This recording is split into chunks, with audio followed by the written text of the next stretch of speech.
বৰপেটা সৰভোগত হৃদয় বিদাৰক ঘটনা।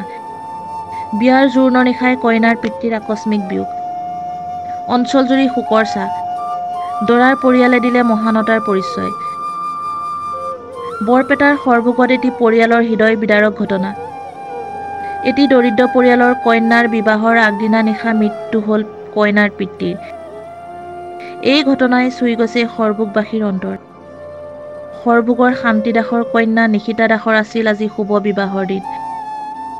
সৰভোগৰ বজাৰত কাপোৰ ইস্ত্ৰি কৰি পৰিয়াল পোহপাল দিয়া দুখীয়া পৰিয়ালটোৱে আত্মীয় কুটুম্বৰ পৰা সহায় লৈ কোনোমতে কন্যাৰ বিয়া আয়োজন কৰিছিল। কিন্তু নিষ্ঠুৰ নিয়তিৰ কি পৰিহাস।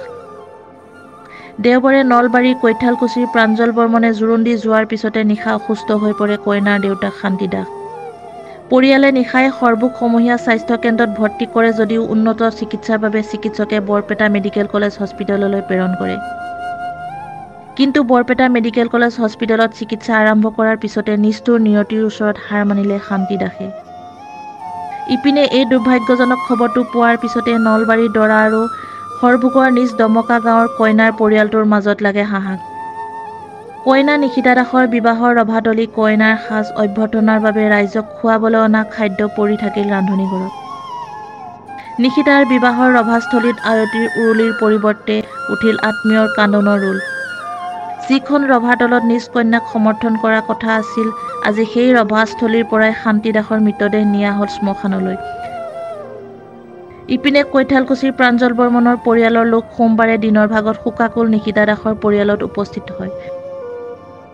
নলবাৰীৰ দৰাৰ বায়েক আৰু খুৰাকে কইনাৰ সাজেৰে নিশিতাক প্ৰাঞ্জল বৰ্মনৰ ঘৰখনলৈ আদৰি লৈ যায়।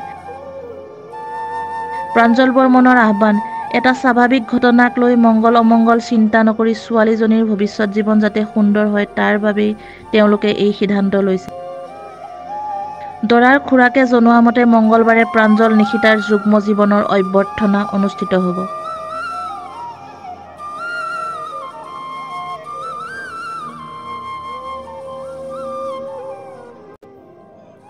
আমি কৈঠালকুছিৰ পৰা নলবাৰী জিলাৰ কৈঠালকুছিৰ পৰা আহিছোঁ। ইয়াত সৰভোগত আমাৰ নিশিতা দাসৰ লগত আমাৰ ভতিজা প্ৰাঞ্জল বৰ্মনৰ বিবাহ ঠিক হৈছিলে। যোৱাকালি জোৰোণ গ'ল, আজি বিয়া আছিলে। কিন্তু দুৰ্ভাগ্যজনক এই ছোৱালীৰ দেউতাক যোৱাকালি ঢুকালে।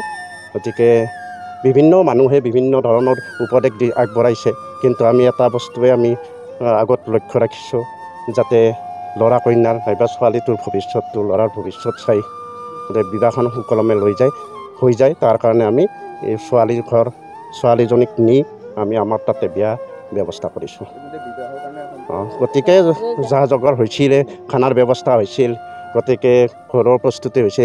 কিন্তু এই সময়ত আন বেলেগ পন্থা নাই। আমি ছোৱালীজনী আমাৰ ওচৰত নি তাতে বিয়াৰ গোটেই ব্যৱস্থাখিনি কৰা হৈছে। গতিকে যাতে ছোৱালীজনীৰ ভৱিষ্যতটো ধ্বংস নহয়, ল'ৰাজনৰো সংসাৰখন ভালদৰে যায়, এইখিনি আমি এটা মানৱতাৰ খাতিৰত এইখিনি আমি আগবাঢ়িছোঁ। কইনাজনীক আমি লৈ যাই তাতে গোটেই বিয়াৰ ব্যৱস্থাখিনি কৰা হৈছে। গতিকে ছোৱালীজনীৰ হয়তো কোনোবা আলহীৰ বিবাহ কন্যাদান কৰিব আৰু বাকী আমাৰো সেইখিনি থাকিব। এইখিনি গতিকে যাতে এই এটা মাক দেউতাক নাইবা ঘৰৰ কোনোবা মৰিলেও যাতে ছোৱালীজনী এনেকুৱা হেৰিত ৰৈ যাব নালাগে। গতিকে এটা ভালদৰে বিবাহখন ঠিক হোৱাৰ পিছত ল'ৰা ছোৱালী যাতে ইয়াত ভুগিব নালাগে, সেইখিনি সম্পন্ন হোৱাৰ কাৰণে। বৰপেটা সৰভোগৰ পৰা সুনীল দাসৰ ৰিপৰ্ট, E24 লাইভ ব্ৰেকিং।